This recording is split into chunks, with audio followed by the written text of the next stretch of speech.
Welcome, everybody. We're so glad that you are joining us today. Our third quarterly webinar. We're going to go ahead and give a minute or two for everybody to join us, and then we will get started.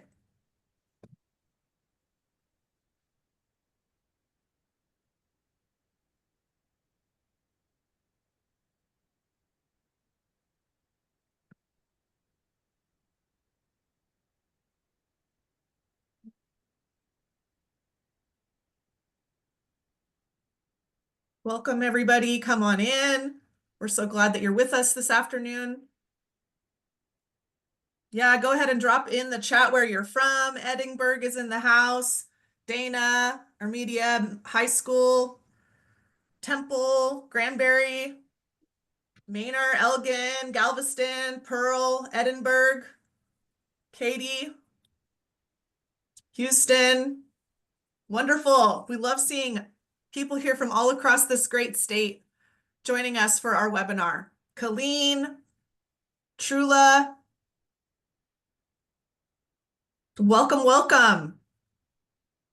My name is Kelly Kravitz, and I'm the director of our Highly Mobile NatRisk Students Programs Unit. We are thrilled that you are joining us for our third quarterly webinar of the 24-25 school year. Thank you, everybody who took time out of your schedules to be with us. I'm joined with my incredible team, and we're going to go ahead and get started. It's 1 o'clock on the dot. We've got a lot of really robust and rich content to get through today. So as a reminder, our Office of Special Populations and Student Supports, this is our mission. This is why we exist. This is why we come to work. Together, we are committed to high expectations and strong systems that provide supports to achieve equitable outcomes for students with diverse learning needs. And here we are, the Highly Mobile NatRisk Student Programs Unit. Specifically, we represent and address the needs of students that are experiencing foster care, students who are military connected, students experiencing homelessness, pregnancy-related services, and we also represent just a number of at-risk students in a variety of initiatives in the agency and in the state. We really are here to serve kids that has historically fallen in through some cracks in our public education system. And so we stand up for students. We build out training, resources, tools, policy, guidance. We work far and wide to represent our students and our families. With all of our presentations, with all of our quarterly webinars, this is to be helpful to you. We're going to be sharing with you relevant information, new resources and tools that are available, and things that are going to help and equip you to do your job better and the students and the families that you serve all across this great state. So we want this time to be helpful. We want it to be beneficial. And again, really are grateful that you're here with us of all the places that you could be. In today's presentation, we do have a guest speaker, Vivian Smurl, who's joining us, and she's going to be talking specifically about Title I, Part A, and services for students experiencing homelessness. So we are so thrilled to have Vivian joining us. From there, Dr. Watson is going to be addressing foster care and pregnancy-related services.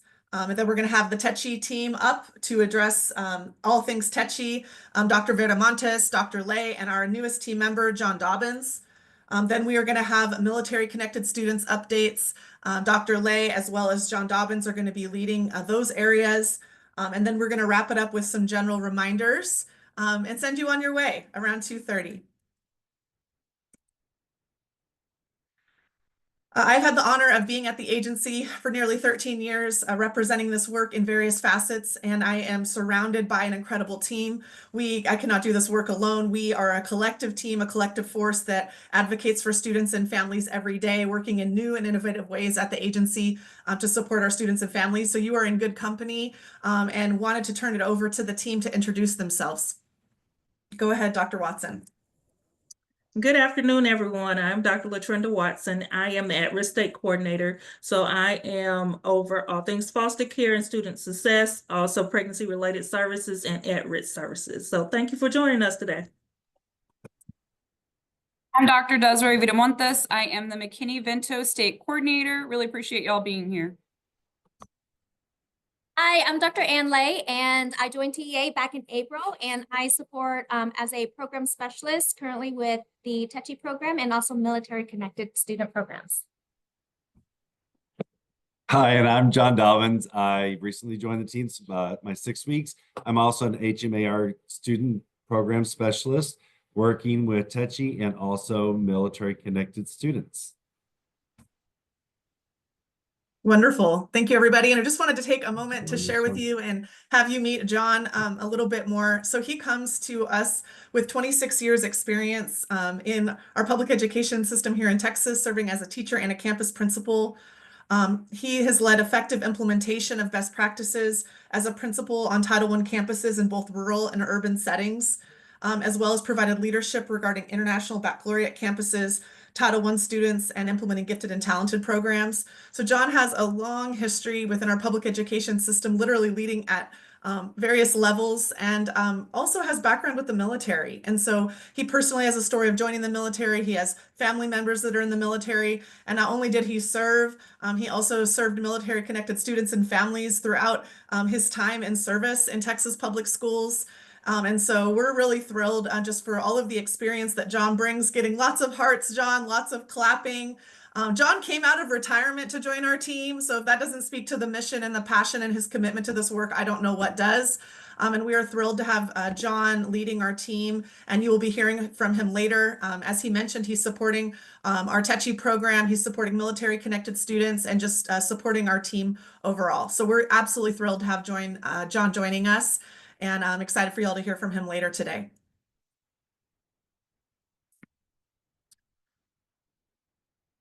A bit of housekeeping and a few things, just as a reminder. We would like you to place any questions that you have in the Q&A. So please use the comments to chat, to interact, but please direct any comments that you have to the Q&A.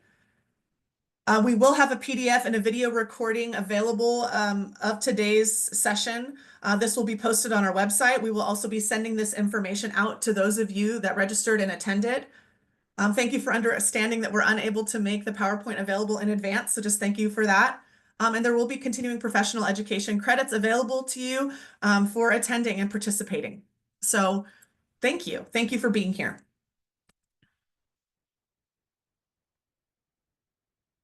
Something that we have integrated is we ask you guys to take a survey. We ask you to provide feedback to us concerning the presentation, anything that can be strengthened, as well as kind of where you're tuning in from. So this is actually from our second quarterly webinar of the year.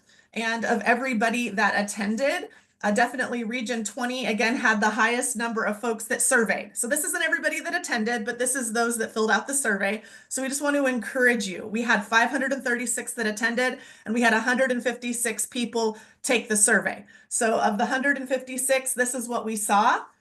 Also in Houston, we actually had 3 times more folks in Region 4 who participated in the survey attending and participating in and doing that. So we want to encourage everybody. We want to continue to see that number grow. So if you can, scan the QR code at the end and make sure to give us the feedback. We would absolutely love that.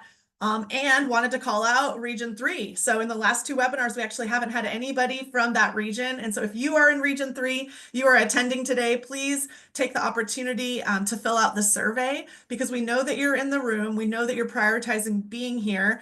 And we just want to, as we always work to strengthen and improve, we want to make sure that we're getting your feedback. So again, thank you for those that participate in our feedback survey. Also, we ask who's in the room, wanting to get a better understanding of who's represented here today. And so on this nice pie chart or color wheel, we can see that over half the audience are folks that have been in their role 2 to 5 years. The section in red is those that are brand new, less than a year. The yellow, people that have been working and doing this work for 20 years. You are here with us. You are our veterans. You are our legacy. You have our wisdom. And so we thank you just for prioritizing being here.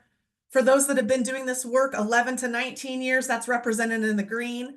And those that have been doing this work for 6 to 10 years, you're represented in the blue. And so we thank you for your service. Whether you are brand new, just starting out, or you've been doing this work for 20 years or anywhere in between, we're grateful for your work and service to students and families in the state of Texas, and our kids specifically. Thank you for standing up systems. Thank you for operating in new ways. to make things better for our kids.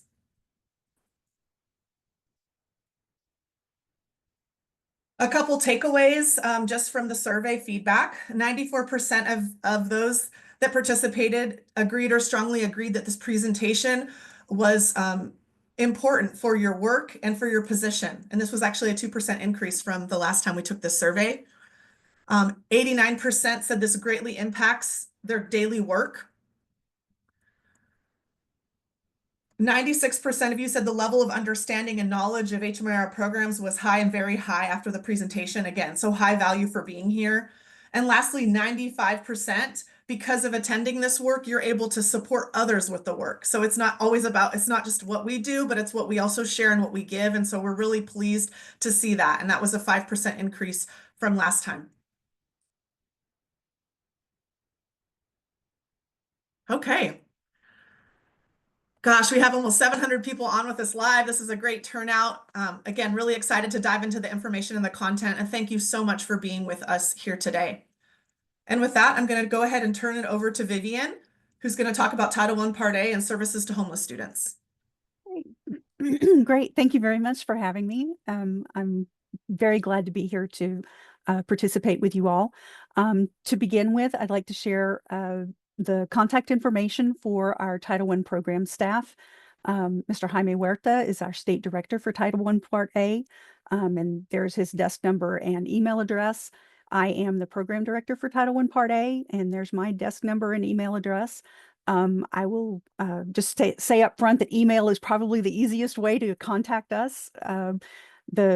The phone messages go to my email, and that's easier to turn around a response to quickly. It also has the advantage of, if I'm needing to share the information with colleagues, to be able to generate an answer for you. Those are easy to forward with the complete context of your question. So that's perhaps the most efficient way to get information. What I'd like to talk to you about is the way Title I Part A and the services to homeless students are essentially linked. Title I Part A has a very strong component in terms of providing services to homeless students. It is a requirement for all Texas LEAs, for all LEAs in the country, but we're focusing on Texas. It's a requirement for our LEAs to set aside some amount of funds from Title I Part A to provide services to homeless students. It's not an option to say that it's not applicable, because as we all know, there are homeless students where we don't necessarily know they are, okay? And even if a district has a situation where they don't maybe currently have any homeless students, I mean, realistically, you're a house fire away from having a homeless family in your district.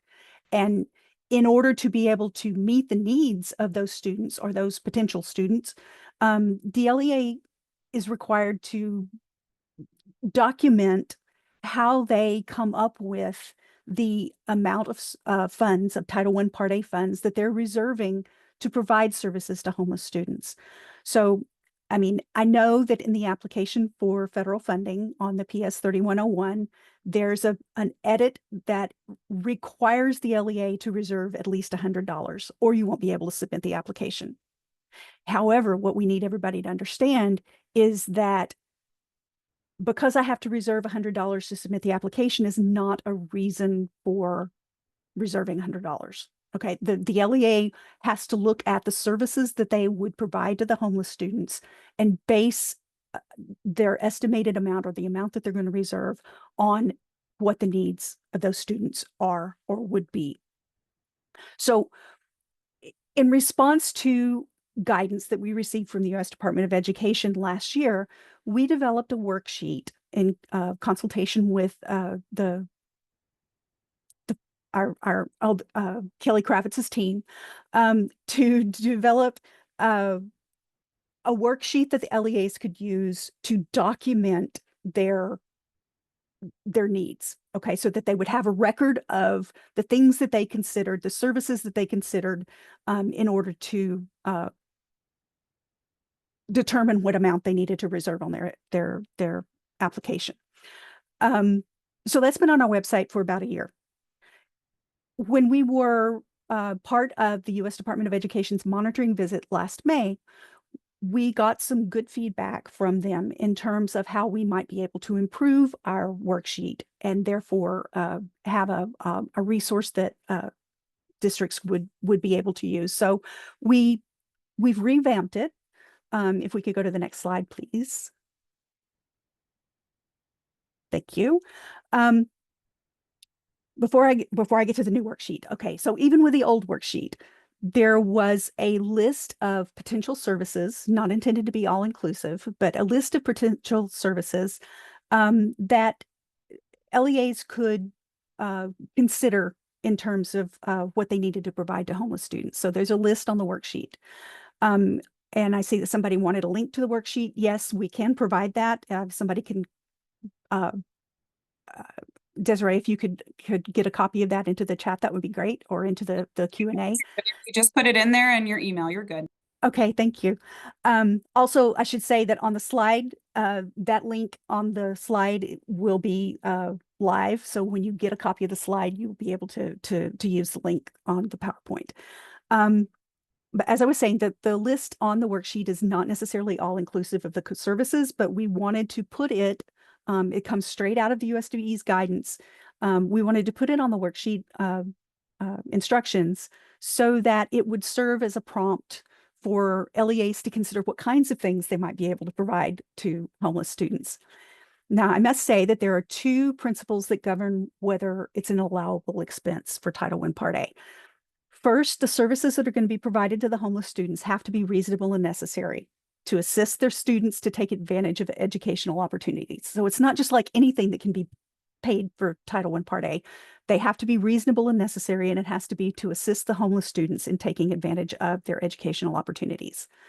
There's also a restriction that Title I Part A funds must be used as a last resort when funds or services are not available from other private or public sources. So one of the things that we have on the worksheet is a column for LEAs to indicate what other services or what other entities might be providing those services. So you're documenting not only things that you would be providing with Title I Part A funds, but if you were providing clothes or uniforms or other school supplies from whatever, church organization or whatever community organization that is working in conjunction with the local school district, you'd be able to document on the worksheet that this particular service is provided from this entity. And so the LEA is not providing that with Title I Part A funds, but we've considered it and it's part of our needs assessment. And we know that those activities those services are available to homeless students if they need it. One of the reasons it's so important to have this done in advance is because, house fires happen overnight or whatever. So you're going to end up with a student or students who need these services, and the LEA doesn't want to have to take time at that point to figure out, oh my goodness, what kind of services can we provide? So if you've done this in advance, you pull out your sheet, you see what's available from all of your other resources, you see what the LEA is prepared to commit to provide. The funds are already reserved for the LEA to do whatever services it indicated that it needed to be. You don't have to wait to amend the application to raise the amount of reservations to be able to provide services to students. So it's all, even if you're dealing in the hypothetical, it's good to make this part of your planning process, part of your needs assessment process, so that you can be prepared to provide this service to your students. Because, like I say, when it's needed, it's needed now. It's not needed, 3 weeks from now after you've, gone through the planning. So anyway, if we could go to the next slide. Thank you. So the old version of the worksheet was just a Word document. Okay, it didn't have any bells and whistles to it. It was better than nothing, but we've got a new version that we are about to make available on the website. I think it was part of our monitoring response. And so we have to be sure that monitoring response is approved to submit to the USDE before we post it on the website. But I can give you kind of a little sneak preview here of what it is. The new version of it is in an Excel file. So It can do things like do the calculations for you. It's got a little bit more bells and whistles than just the plain old ordinary Word version had. Based on the USDE feedback from our monitoring visit, we have added a section that includes space that the LEA can use to record data that's related to school improvement, or related to student achievement, to chronic absenteeism, to the adjusted cohort graduation rate. It gives the LEA a place to put that kind of information so that it's clear that this information was considered as part of the needs assessment for the homeless students. So there's that section that's been added. If we could go to the next page, please. Thank you. We have also tried to assist LEAs by suggesting class object codes that might be associated with various services. Okay, it's not that you absolutely have to categorize it that way, because I know that there are some things that could, depending on how the LEA, does its coding, one LEA might code it under 6200, one LEA might code it under 6400, depending on how they needed to do things. So these are suggestions. We have kept the column for LEAs to record other sources of funding. We've asked for an estimated number of homeless students that the LEA is basing its information on, so they can come up with basically a per pupil amount. The U.S. Department of Education is kind of hung up on what per pupil amount there is. We've not tried to dictate a specific per pupil amount to an LEA because the needs are so different. I mean, the resources that are available from one LEA to another has a big impact on how much money the LEA is having to reserve from Title I Part A. The LEA has lots of resources locally. They might not have to reserve as much. If they get a McKinney-Vento grant, they might not have to reserve as much from Title I Part A. So that's going to make it look like less per pupil. So we didn't really even want to go there. I think that's Vivian, thank you. That is so helpful. You have no idea. The field is like, you guys should share some emojis if you think this is going to be helpful for your practice and what you're doing. Really blow it up. Everything that Vivian just shared with the sneak peek is going to be amazing for all the things you guys are going to be able to do for our Title I and students experiencing homelessness. Okay, great. I think that's all that I had. If they have questions, I'll try to respond to them in the Q&A. Thank you, Vivian. Super helpful. Wonderful. Next up is Dr. Watson. Great. And let's talk about foster care and student success updates. So what I'll be talking about in this section is the new non-regulatory guidance, and we're still saying that it's new even though it came out in November. So I'm going to talk to you about some areas in there. Also confidentiality, especially when it's concerning students in foster care, and also post-secondary opportunities, because it's time to help those students plan for those post-secondary opportunities. So here we go, the new non-regulatory guidance. We have been asking USDE, United States Department of Ed, to provide us with more information about what we can do to help our students in foster care and provide as much regulations as we can. So they came out with this joint guidance. So this is non-regulatory guidance is intended to support the implementation of Title I educational stability provisions for students in foster care. The collaboration between educational agencies and child welfare agencies is essential to the full implementation of Title I educational stability provisions for students in foster care.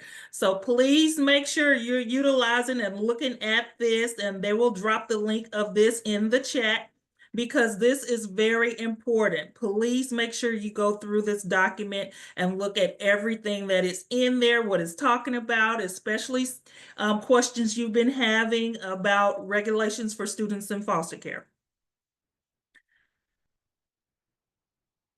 So in some headings in the non-regulatory guidance is Title I educational stability provisions. So we just finished talking about Title I. So remember, we do have provisions for our students in foster care. So please make sure you're looking at that.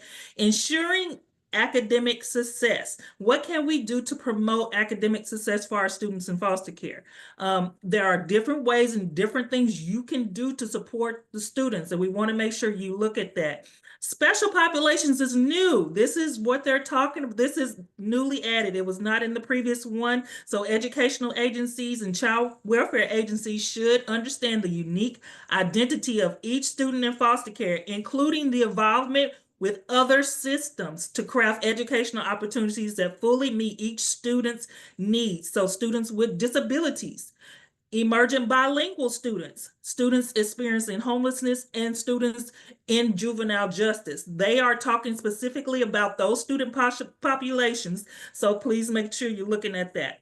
Also, it's talking about funding. Educational agencies and child welfare agencies are encouraged to consider the extent to which federal programs may address the unique needs of students in foster care and improve academic outcomes for the student population. So looking at different funding opportunities, what you can do to help students.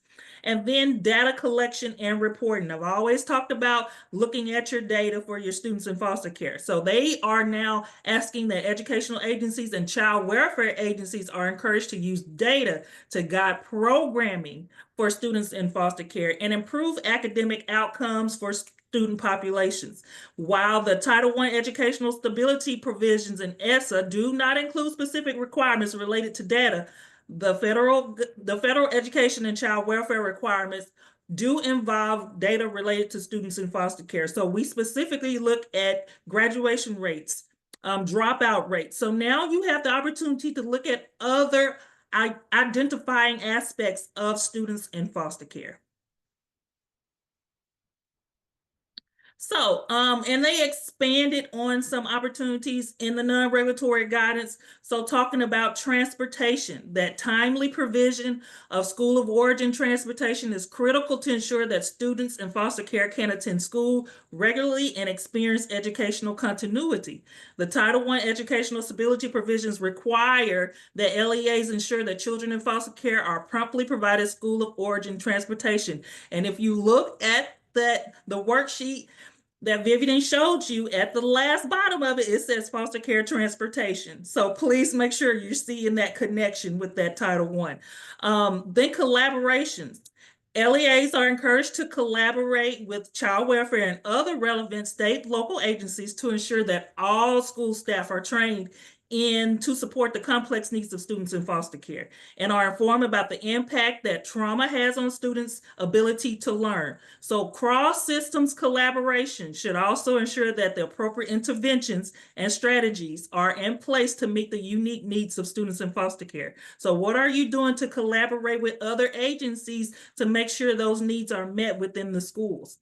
Then state and local point of contacts. And I'm so glad we have a great state and local point of contact. You also have your ESC foster care champions are point of contacts also. So please make sure if you are the point of contact for your district that your information is in the ACTED system. So we are happy that we do have a point of contact system and that you are able to reach out and connect with others, to ask questions, to see what other resources there are out there. So please make contact. And then best interest determination. It's a process to where the educational agency and the child welfare agencies, they partner with important people in the student's life, especially in the schools, to determine whether it is the student's best interest to remain in the school of origin or to change schools. So remember, if those decisions are happening, please make sure you can request a best interest determination meeting. Any school can do that. You can request that meeting if especially you are involved in those decisions that are being made. So that is information that is within the the non-regulatory guidance. So I just gave you a really brief highlight over all of those areas in the non-regulatory guidance. It has a lot more information. I think it's 81 pages. Please make sure you go through that. The link is in the chat, and just want to highlight some of that for you today. So on the next slide, let's talk about confidentiality.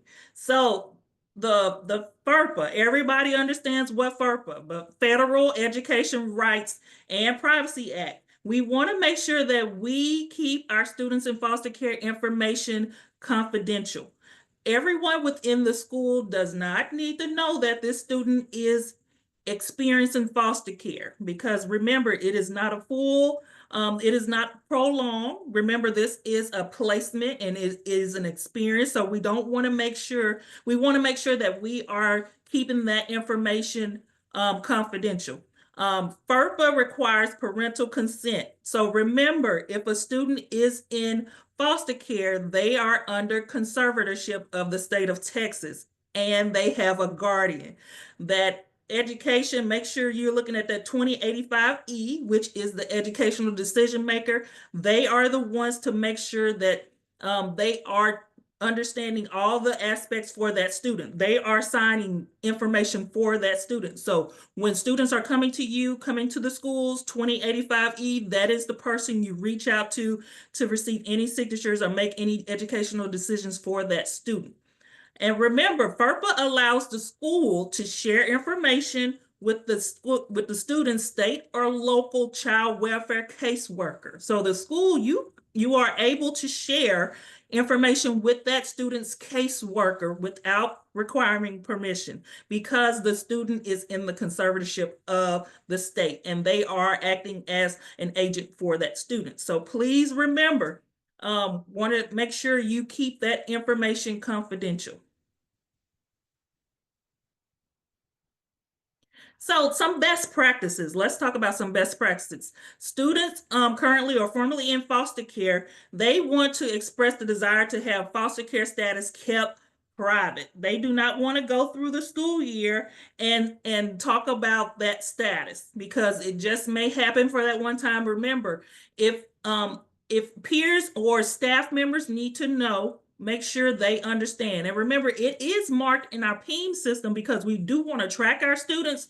But remember, if it's in the PEIM systems, they have to have a special identification to get into that system. So remember, that information is confidential. File forms, tracking logs, notebooks, data safely out of view of students. If you're having something that you're writing information down on, make sure it is secure. And then keep records secure of individuals who only need to know. So those who have 2085s, especially our registers, the 2085s, 2085Es, or the court orders, make sure those are under lock and key. That only personnel who need to see that information knows how to get to it. And then all written information with students' names should be password protected. And that's what I meant by our student information systems. They are password protected. And then lastly, protecting a student's privacy applies to oral and written communication. So remember, what you say and where you say it, that is protected. So please make sure you are watching how we are ensuring the confidentiality of our students in foster care.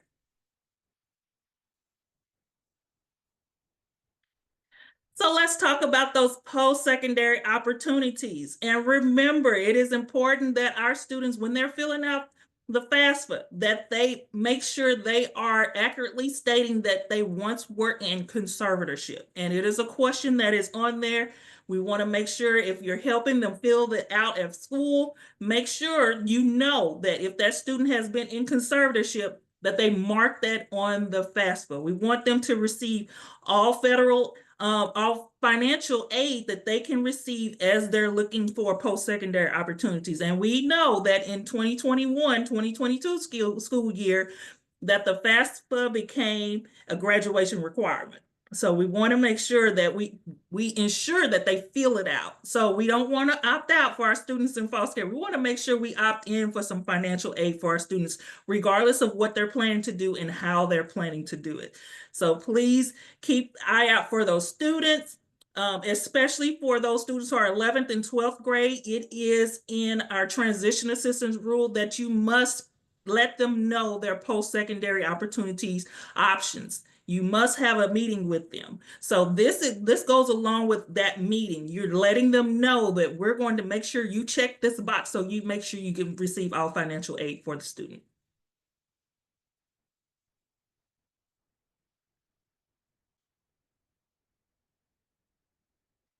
So, and for preparing students for college, remind when students complete the college application via Apply Texas, when they're working on that, pay close attention to them and filling out the current or prior foster care status.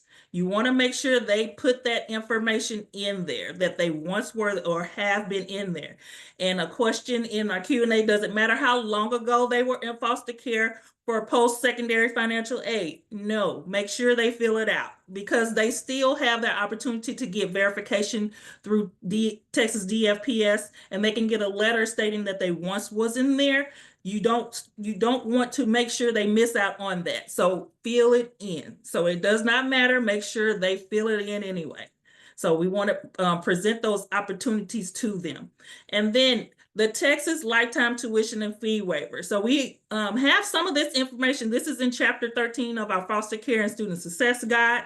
Don't forget about the guide. The guide, make sure it answers all your questions that you may have. We want to make sure we activate it regardless of whether a student completes a course. It is activated. We want to make sure we activate it before the age of 25. They must activate it. And we want to make sure that they contact Texas DFPS. They are the ones to confirm if they were in conservatorship before. They give them the letter to supply to the higher institution of learning. Once they get that and they go through the process of filling out the information or going through the process of that university of presenting that waiver information, that's when it starts. So we want to make sure you understand the process and apply it to them. So that's how we can support our students in doing better, especially for secondary students. And I have next foster care opportunities. We want to make sure you fill out those foster care office hours. You attend those. We thank you for attending them. Hopefully you are getting all the answers and getting information you need during those foster care office hours. So we have 3 more opportunities for you for this year: March 31st, April 30th, and May 16th. So please make sure you are attending those foster care office hours and we present you with great information during that time. So now I want to answer some questions that I see in the chat. The average of foster care percentage for the state, we do have that on TEA's website. It is in our PEIMS information. And I want to say this, currently we have over 12,000 students who are classified as foster care in the PEIMS system. And remember, that number is usually different from other numbers, and that's different from the foster DFPS has in foster care. And we want to make sure that you are properly identifying those students. So that's why we work on identification and we go over things like this, because we want to make sure we are answering those questions, especially when those students are coming to us. We are making sure that we identify those students. Does the foster care liaison support kids who are currently in foster care or all students who were ever in the foster care system? The foster care liaison is there to support the students in foster care. If they were in foster care and they're not currently anymore, the foster care liaison can still support the students. You are there to support all the students, but you are especially there to make sure you're checking up on our students in foster care.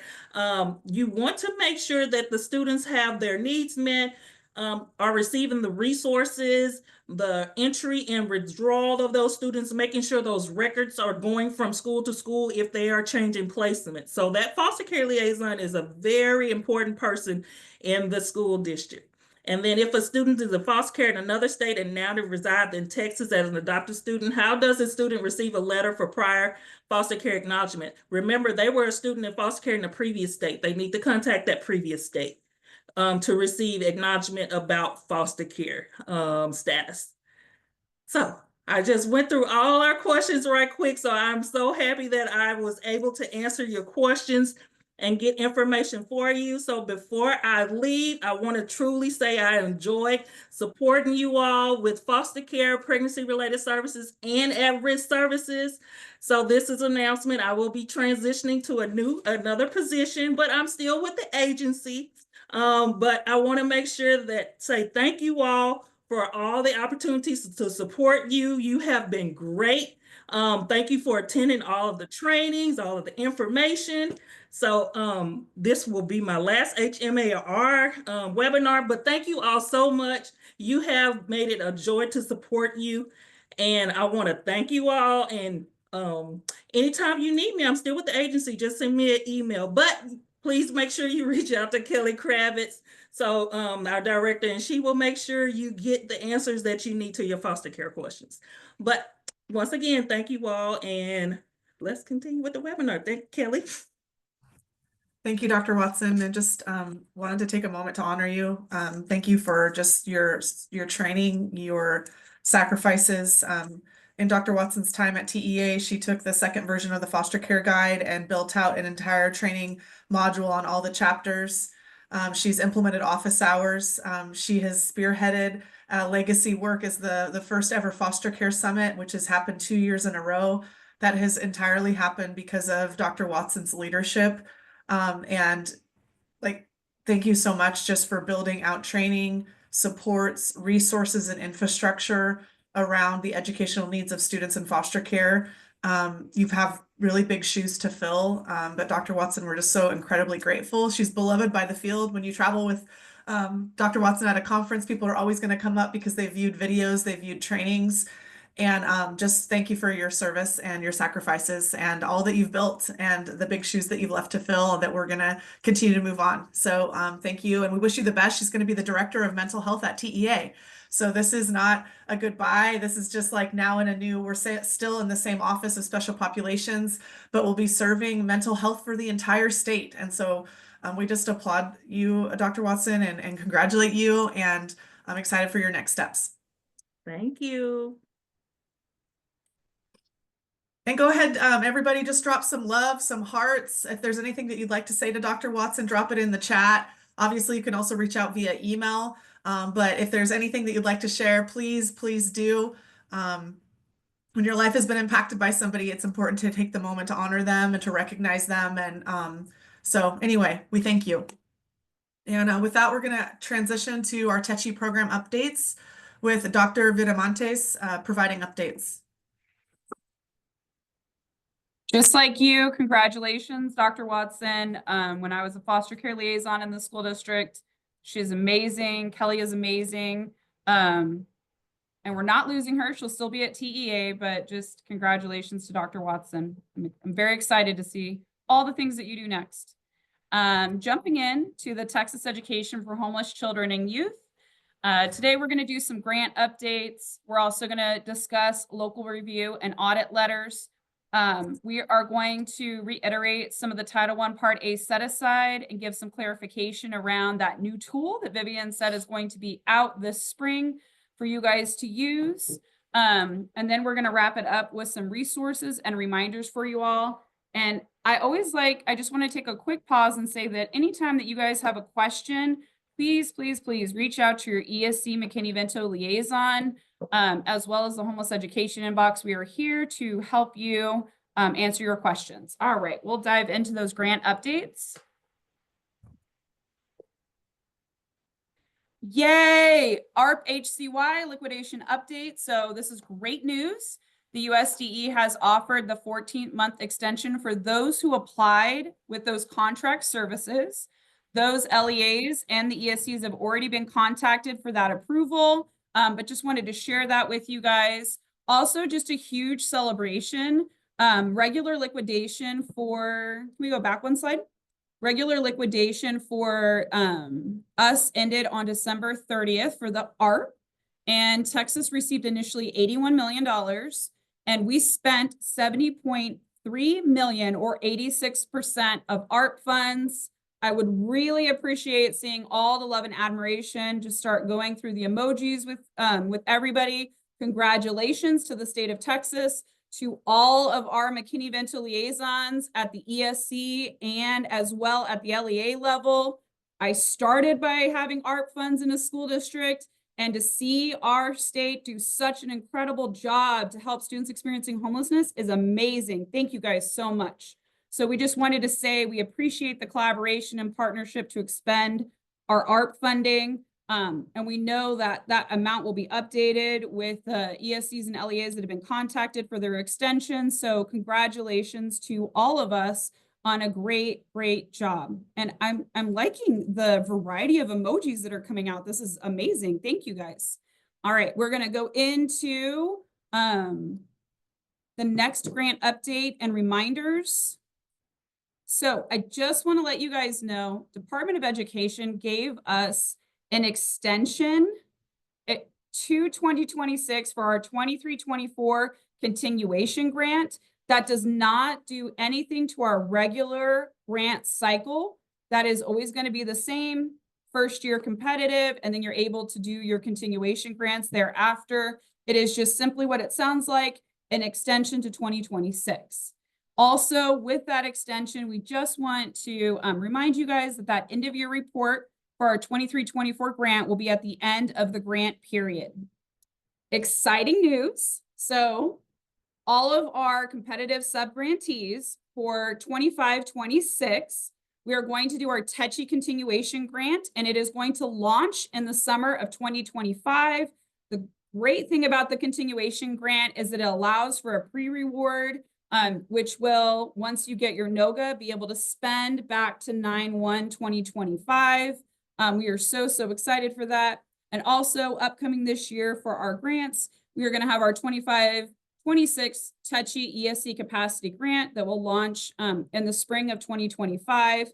And I would really love, and I think our ESCs need this too, show some love if you are you use your ESC McKinney-Vento liaisons for technical assistance support, for professional development. They are on the webinar with us. They are an extension of TEA. They do an incredible job. So yes, thank you guys for all of that support. They love supporting you guys, but it's always good to spread the joy and the cheer and let them know how much they are appreciated by us and you guys as we all work together in helping our students experiencing homelessness. All right, let's jump into the next part. We're going to get into the local audit request. So I just want to start off by saying this has been a few distributions of letters. The latest one in January of 2025, there were letters that were sent to over 400 LEAs, so 400 school districts that received the letters, and that is going to be a third of our Texas school districts that potentially we're doing unallowable suspensions of one or more students in the 23-24 school year. The letters strongly encourage school districts to locally review agency guidance, evaluate their policies and procedures, and ensure compliance with all statutory requirements related to disciplinary decisions for students experiencing homelessness. In the chat, you guys, we are going to drop some of these links and just give you an opportunity to digest that. There is so much guidance and support around these letters for the OSS suspensions of students experiencing homelessness.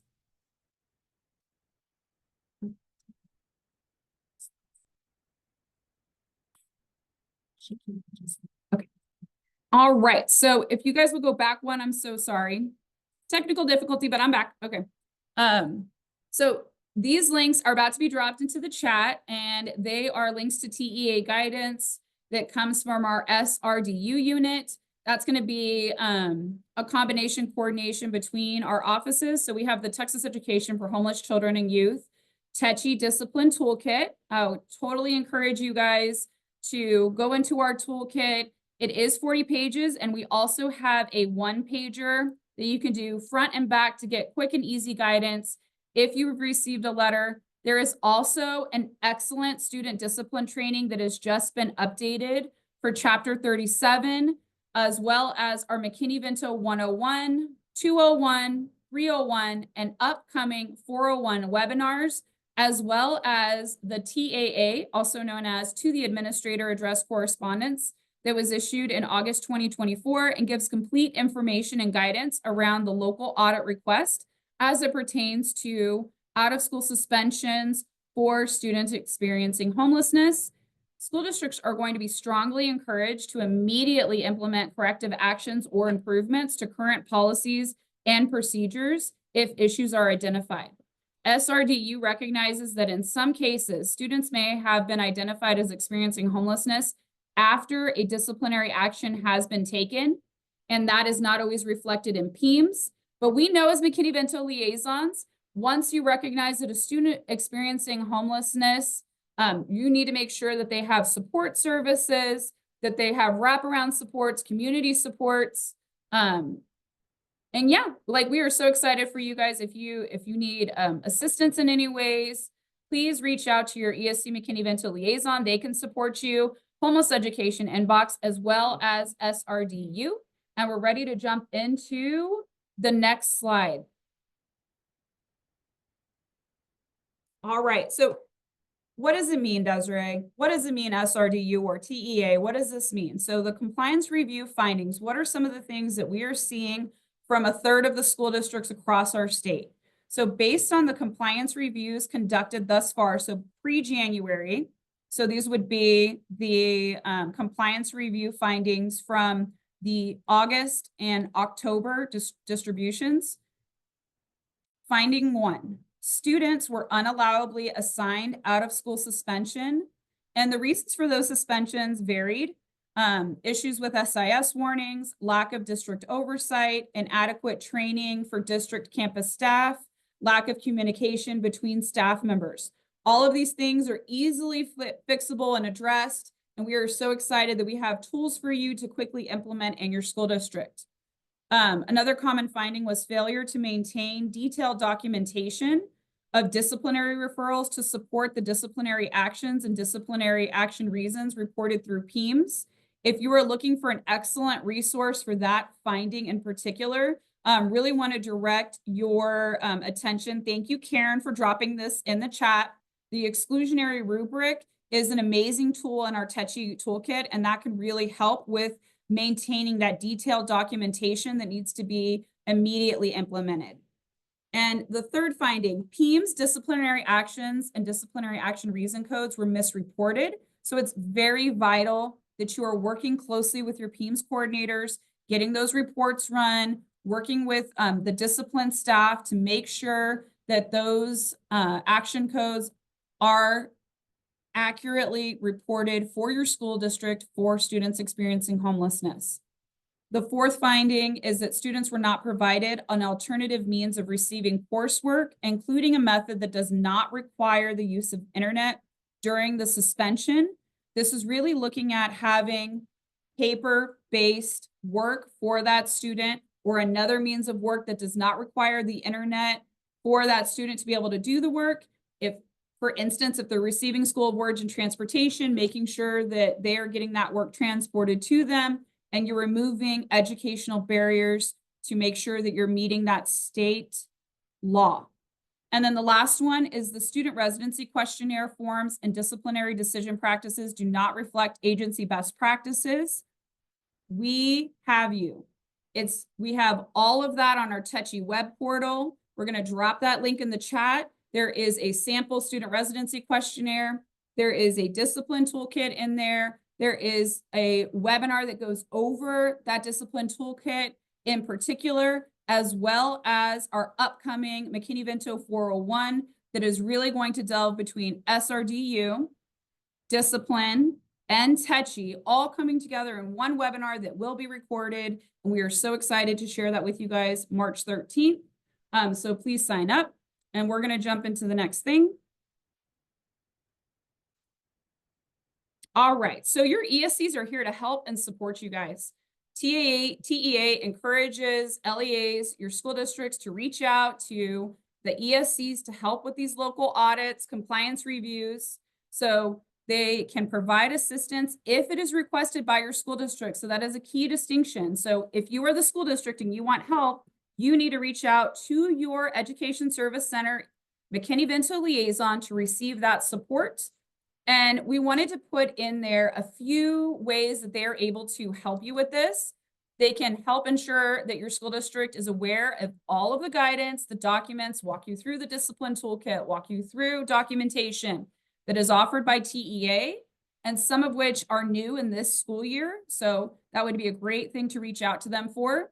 Considering the most common findings and assisting school districts to identify similar issues when reviewing their data. So getting that ongoing sustainable practice, working with that PEIMS coordinator, getting those reports run, systems and procedures, once they're in place, we know it takes a little bit more time on the front end, but it's completely worth it as you get it in place to help support our students, as well as encouraging LEAs to check their Ask TED contact info to make sure the district staff is up to date so parents and students know who to reach out to. All right. We'll go into Title I, Part A set aside. So I love that Vivian joined us for talking about how we can support our TECHI programs, our homeless, our students experiencing homelessness. And I just want you to know that when you're looking at Title I, Part A set aside, in coordination with everything that Vivian shared and you're doing your worksheet, please keep in mind that homeless children and youth are automatically eligible for services under Title I Part A of the Every Student Succeeds Act, whether or not they live in a Title I school attendance area or meet the academic standards required of other children for eligibility. That federal law is right there for you in the deck so that you can copy, paste it, refer to it as you're building out your worksheet. And as always, love to give you guys an example. Homeless children and youth may receive Title I educational or support services from school-wide and targeted assistance school programs. For instance, if your school has a Title I program to support, let's say, online tutoring services, 24/7 tutoring services, you can use that with your students experiencing homelessness. Honestly, when I was liaison, it's a great tool, especially for our families that need automatic assistance. It's so nice when you're a student, right? We're all students, especially when we're educators, lifelong learners, to raise your hand and get an answer to a question. So always you've got a widened network of support with your Title I Part A worksheet, your Title I coordinator to work with what are some really great solutions within our school district context to really help our students experiencing homelessness academically succeed. Please keep in mind, as you're looking at this funding, go back and look at those ARP practices that you put into place with that funding. Is your Title I Part A set aside really meeting all those needs? Are there other things that you can pull in from what you were doing during ARP time that is going to really strengthen and bolster your TECHI program implementation? And Title I Part A set aside can be a part of that puzzle. All right, and we'll go into the next one. I'm so excited about this, guys. So wanted to give you a couple examples. Clothing and shoes, student fees for post-secondary, applying to college, tutoring services, medical and dental services, extended learning time, Saturday after school summer, school supplies, backpack notebooks. And we've got the legislation right there of how they can be used. It's also going to be in the worksheet, but just really wanted to double down on that for you guys so that you could see it and start thinking about how you're going to work with your Title I coordinator and think about how to do your Title I Part A set aside to have an amazing 25-26 school year. All right, going into the next one.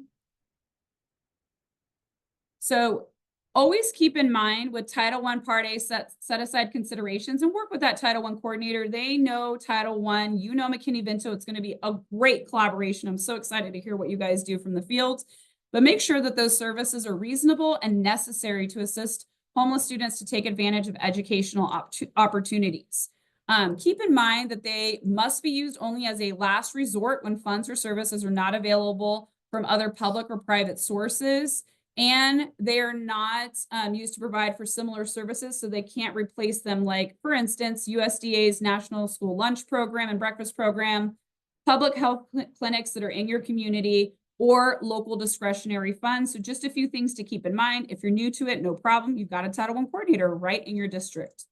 Outreach services could be for students living in shelters, motels, and other temporary residences, counseling services to address anxiety related to homelessness, and that can impede learning. So just a few considerations for you guys. If you guys have any other ways that you're already working with your Title I coordinator for this Title I Part A set aside, if you can put it in the chat, I always say it's a great thing to share ideas, to network, so that you can copy and paste those excellent things that we're doing across the state. And then I just wanted to point out a couple resources as you guys are building in. So we'll go to the next slide. New on our Techi web portal are going to be 3 videos that are housed on the Region 13 website. They were a part of the work that I did when I was a district liaison.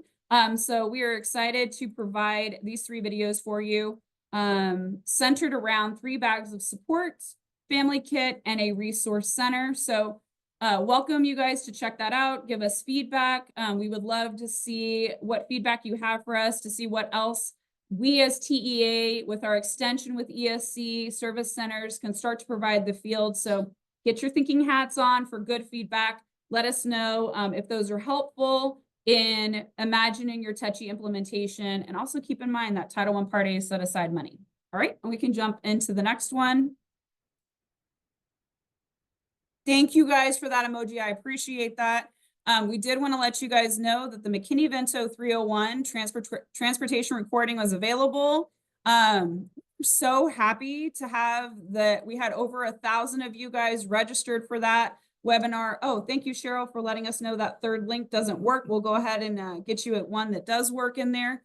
But thank you guys for joining us. It was so awesome to see 1,000 of you guys on that transportation webinar. If you were not able to join us, no problem at all. All of our webinars are recorded, like this one right now, and any of our Techi webinars.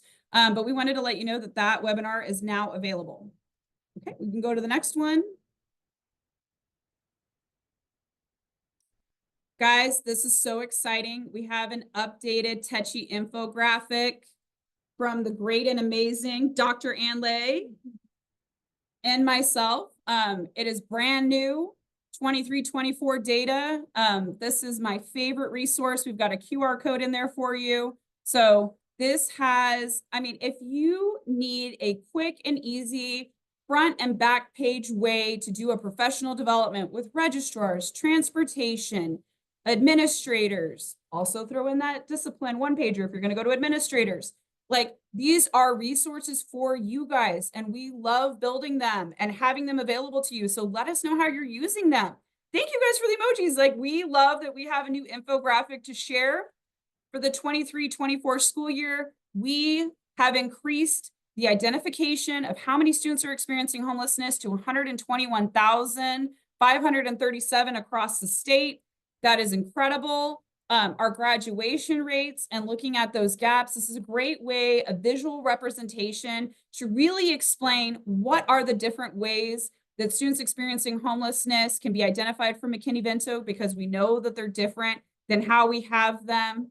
Hi, Dr. Lay. How we have them on our in our HUD definitions and within our community. So this really is a great resource, a one-page awesome thing to take with you as you're going to a registrar meeting, as you're meeting with administrators. If it was me in my liaison days, I printed out the Techi infographic. I used it, I handed it out. We love that we're able to update it and have it there for you guys, as well as that Techi Discipline one pager. That was something I always wanted to have. And so there are so many opportunities for you to meet with the assistant principals, with principals, and to make sure that they have exactly what they need. And we all love visual representation. So if you are able to do it, present it in color, give them a handout, just a great way to really help you with that information sharing and collaboration and coordination within your school district. And we can go to the next slide. Cheryl, for you, Cheryl Manchester, we do have that updated link for you for the family kit. Just give us a high five if it's working. Guys, yay! This is my favorite part. So we have an incredible thing that we have been working on all year, Dr. Lay and myself, like, right? Like, we are just working on it and working on it. McKinney-Vento 401. We are so excited. If you're not registered, get registered, get excited. It is going to be an incredible 2 hours. We are going to have people from all over Texas Education Agency, and we are going to really get into students experiencing homelessness as it relates to discipline. So get your questions ready, get prepared, get registered. If you're not able to join us, it will be recorded. We are so, so excited. And then I'm like switching streams because the webinar is completely different than our Touchy Talk. So Dr. Lay and myself absolutely love to do our Touchy Talks. This is an opportunity for you to be registered with us. And we love this because we actually get to see your faces, which is super, super exciting. And we get to hear your scenarios. You're also able to come in. If you're an introvert, believe it or not, I am, and you just like to listen to what is going on, or you're a new liaison, and you're just trying to get acquainted, we welcome you to just come in and listen. So bring your scenarios. We love to see your faces. And we just had an incredible Touchy Talk Thursday, February 6th. We wanted to include this on the slide because we just really appreciated all of the scenarios that you brought, all the questions that you brought. And if you want to do a Touchy Talk that is not scheduled, absolutely. We have 50+ strong ESC McKinney-Vento liaisons that would love to have a Touchy Talk with you to support you in anything that may come up for you. Also, forward them an email, let them know how they can help you, how they can support. So those are some opportunities to register. We do not record our Touchy Talks because it is a completely different format, gives you a safe place to talk through the scenario, delve into it. It is the only thing that we do not record, and we hold space for that. If you're not able to join us in these 2 upcoming opportunities, again, reach out to your ESC McKinney-Vento liaison to schedule some time that will work with your schedule. And we encourage you to join us in the future. So thank you guys so much.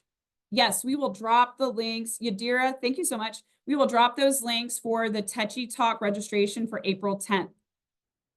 I have used my time for my for my questions and my pause to process. I was grabbing questions from the chat for the link to work, as well as the links for those Touchy Talks, so we will get them in there.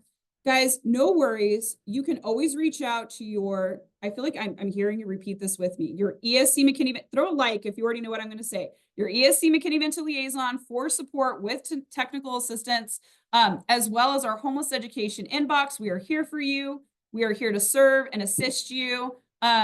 Yes, Tramika, I do have a lot of favorite parts. I am on fire today. I don't know if it's like the week of love and appreciation and gratitude is just going everywhere. But I've been so excited to share every single aspect of every slide that I had this time. So we are high energy today and just really, really, really love everything that's coming up for you guys in the spring. All right, I'm going to turn it over to our incredible Military Connected team who have some exciting updates. Right. Let's go on to the next slide here for Military Connected Student Programs.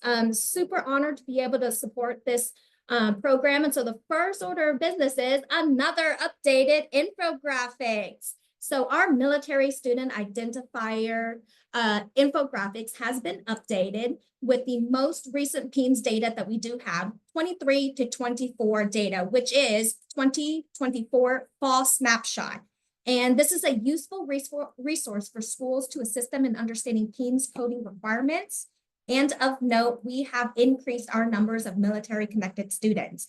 Currently, Texas is home to over 213,000, close to 215,000 students, pre-K to 12th grade, and we continue to have the second highest number of identified military connected students in the nation who's attending public and open enrollment charter schools.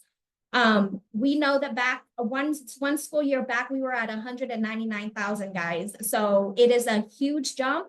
Doesn't mean that we have more, but we are doing better at identifying and really connecting with our students. So on the next slide, we are very, very excited to announce the release of our Purple Star Rise TEA Learn course. Give me an emoji if you guys already knew this and have already signed up.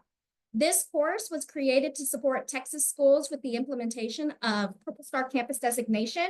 Whether your campus is new to Purple Star or has been a Purple Star for some time, The content, information, tools, resources, and guidance in this course will support the rise of Purple Star Campus designation across Texas and beyond.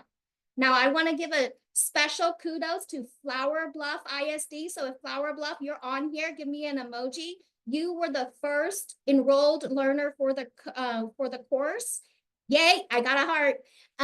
So we are super excited. We do have several ISDs, several ESCs. We also have people who are outside of Texas wanting to know, what is Texas doing? Because you know, in Texas, we go big, right?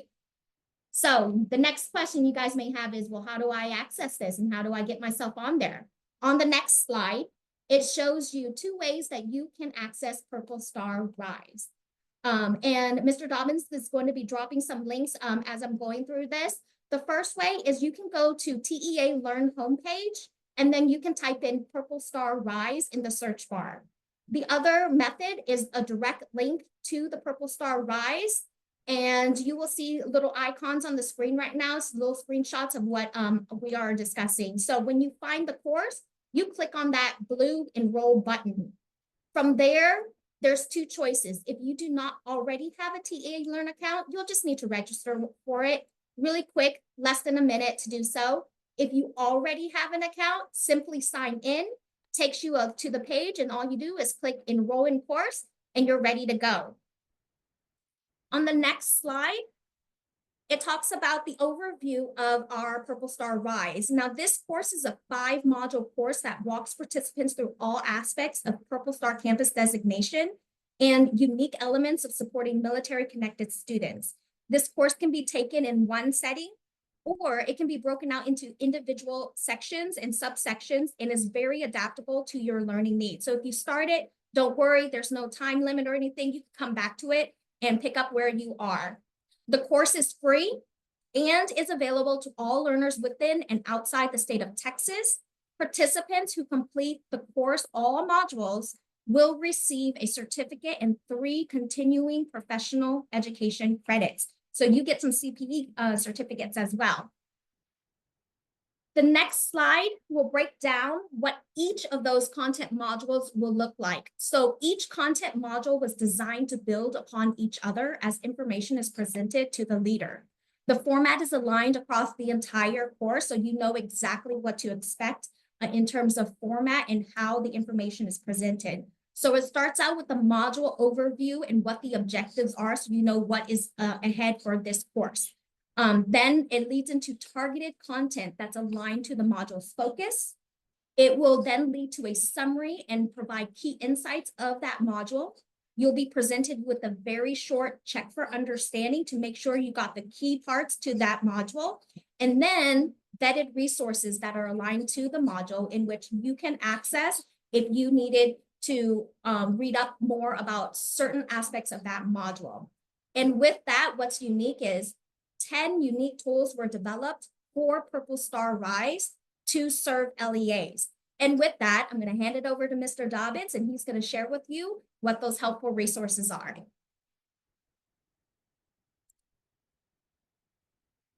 As I review these resources, Ann will be dropping links to them in the chat. On this slide, we have key terms. Having a shared understanding and common language helps to facilitate seamless transition, enhance student engagement, and build strong, supportive school communities and effective Purple Star campuses. Texas law and policy requirements helps to effectively provide campus transition support to incoming military-connected students. The frequently asked questions provides answers to common questions TA previously received during the Purple Star Campus Designation application period. The annual calendar and timeline resources offers key considerations and recommendations for the campus-based military liaisons to help guide monthly and annual planning for Purple Star Campus designation.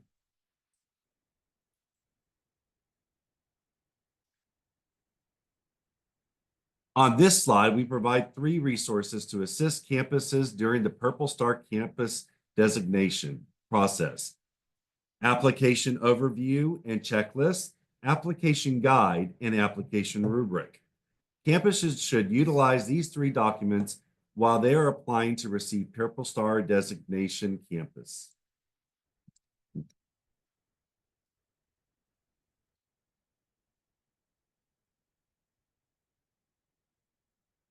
Additionally, we have 2 unique tools to support campuses military liaison role to coordinate staff professional development on the unique needs related to military connected students and the importance of fostering partnerships and collaborations between schools, local military installations, community stakeholders, and veteran service organizations. Lastly, we have resources that outline the required elements that are needed for campus websites for military families and best practices for implementing a campus transition program to support incoming military connected students. Thank you, Mr. Dobbins, for sharing those unique tools. Again, these are all embedded in the Purple Star Rise course, but as you can see on this next screen here on the right side, they are also embedded in the Purple Star Campus Designation webpage that TEA has. And so they're going to be under relevant tools and resources. So Mr. Dobbins is going to drop that website for you so you can go directly there and start, perusing through those resources and really get your blood pumping. We have updated information as well here about the 25-26 Purple Star Campus Designation application window. We are in the process of finalizing everything. So guys, be on the lookout for our interest meeting. It's going to be on March 19th from 1 to 2 o'clock Central Time. The registration link is also on that webpage. Our application window opens April 4th and will close June 6th. And our plan is also to schedule some office hours and also application training so that we can help support LEAs who are in the process of wanting to apply for the Purple Star Campus Designation for the 25-26 school year. And guys, be excited. I'm already excited. That's why I'm stuttering for a second here. We are going to have some exemplars that you guys can go through. Like, we are excited to see how many of our campuses across Texas are going to go for this Purple Star Campus Designation. All right. On the next slide, we are very excited about this 3-part professional learning community, also known as a PLC series, that's designed for school professionals and educators at campuses across Texas that have earned Purple Star Campus Designation.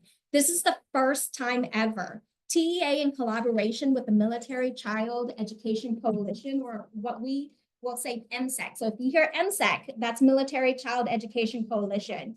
We're providing a professional development and also an office hour that accompanies that professional development for Purple Star Campus designees only. Our goal is to provide coaching, support, and strengthened guidance to Purple Star campuses. And what's unique is you get to tap into a network of peers and partners to support military connected students and be presented with research-based tools and resources to share best practices.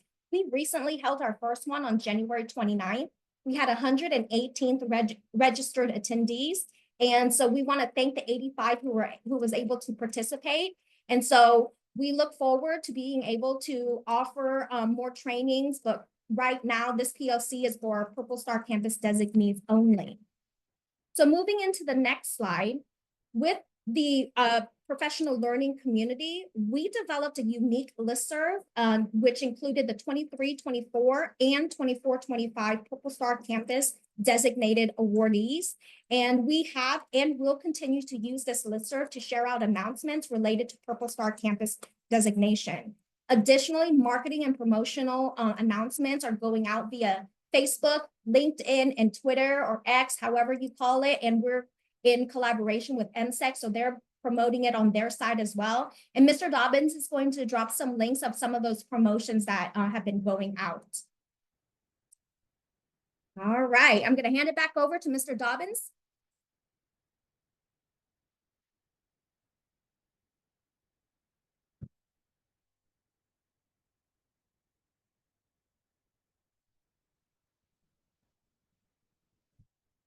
Okay, thank you, Ann.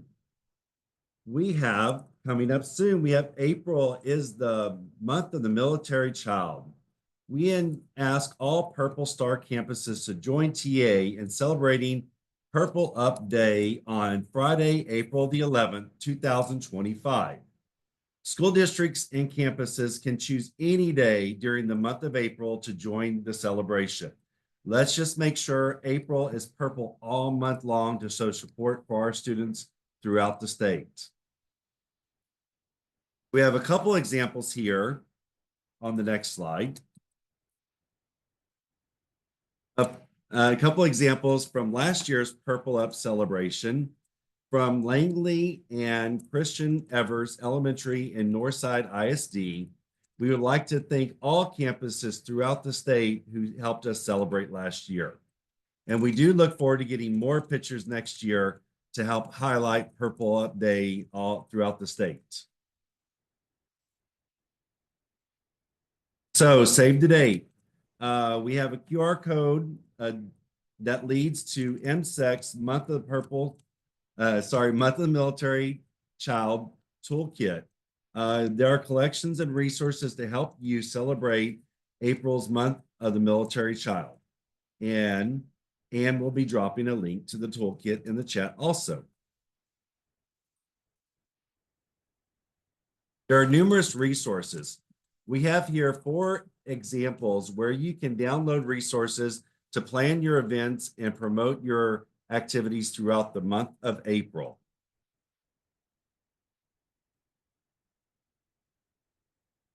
And we are ahead of time. So do we have any questions?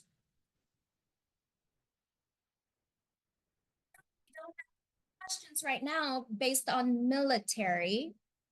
So let's go into our last portion of our webinar so we can have some time at the very end for any questions overall. So with our reminders, resources, and save the dates, the first one is going to be our HMAR ESC Liaison and Champion Directory. If you haven't seen this already, this is a new document that rolled out earlier this semester. It serves as a contact directory for individual HMAR program liaisons and/or champions at the Education Service Centers. Stakeholders can use this guide to locate their ESC's homeless liaison, foster care champion, and/or military connected student champion. What's unique about this is we do have several individuals at the ESCs who wear multiple hats. And when you open this document, you're going to see how many hats they wear based on this HMAR directory. Our next slide, we want to really highlight strategies to support highly mobile students, a TEA Learn course that contains information that's designed to help Texas educators know about and meet the needs of students who are served in special education and come from a highly mobile situation, such as students who are experiencing homelessness or in foster care. This course reviews factors to consider when making decisions, obtain awareness of resources and strategies to meet the affective and instructional needs of students in highly mobile situations, but also served in special education. But it also serves to increase the awareness of available resources and strategies. So you can use the QR code here. It's a self-paced course. You get 4 credits. If you didn't know about TEA Learn, you need to go because there are so many courses in there, not only for highly mobile special education, but in general to help support all our students.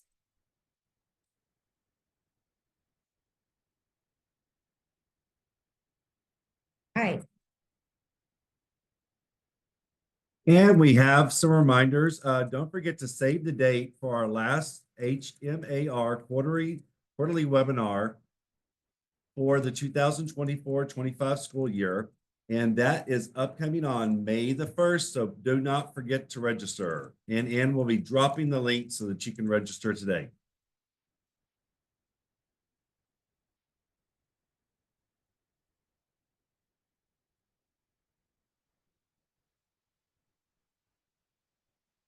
Finally, here's a recap of upcoming trainings available for each of our programs. We also have the links on the slide so that you can register for any of the upcoming programs.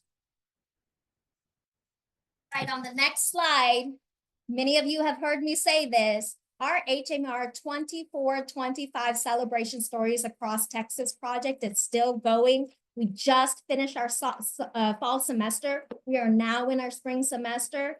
And I know that there are so many celebrations that needs to be shouted, screamed, you know, and shared across just to highlight what we are doing in Texas. So we do encourage you to bookmark this QR code, the link, and submit any celebrations.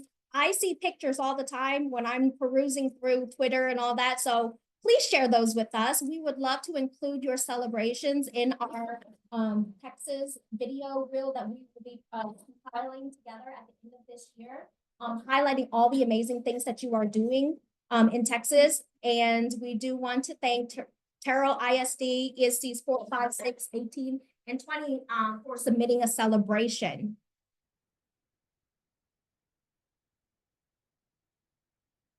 And of course, we receive a lot of inquiries asking how to get recordings of webinars, newsletters, and announcements that come out of our HMAR unit. Subscribe. We use GovDelivery to send out communication to our stakeholders, so it's important to be part of our listserv so you can keep up to date and know when those announcements, those resources are available. And lastly, if you have technical assistance requests, each program has their own designated TEA email address. Be sure to send emails to the respective program's email address so that we can address your inquiry as soon as possible. I'm going to hand it back over to Ms. Kravitz.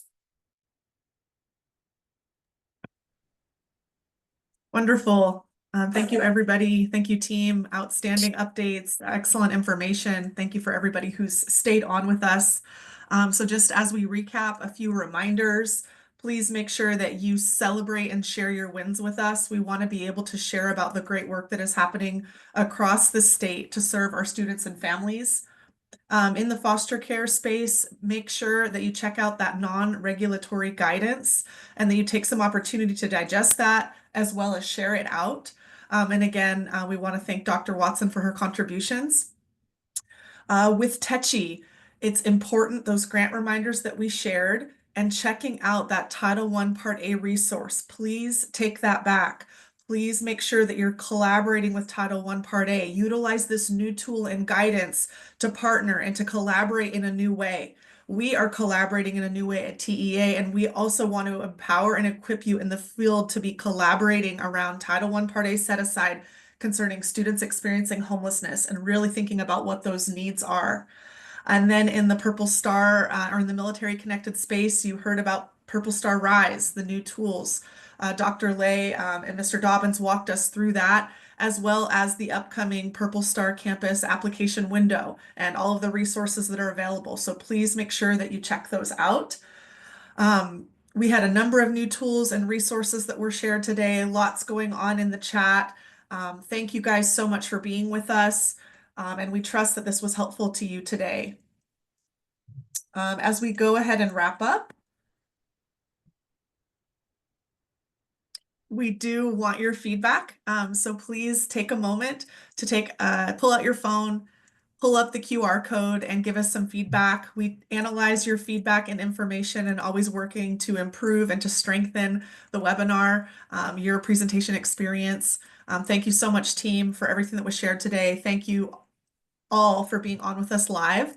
Please take something that you learned today back and please share it with a colleague, share it with somebody else who needs to know. And if you have any feedback or questions as you start to digest the resources and the information that we've shared, please do not hesitate to reach out to us because we are here to serve you and to support you. You guys are the heroes. You're the ones doing the work. And we are behind you, cheering you on here at TEA. Any additional questions or anything in the chat for the team? Yes, I'm going to go ahead and answer this one live. We had an anonymous attendee and they said, how many districts received a compliance review? So there's a distinction that SRDU wanted to make sure that we made. There were review letters that were shared with school districts as well as compliance reviews. Collectively, that totaled to 460 for the state.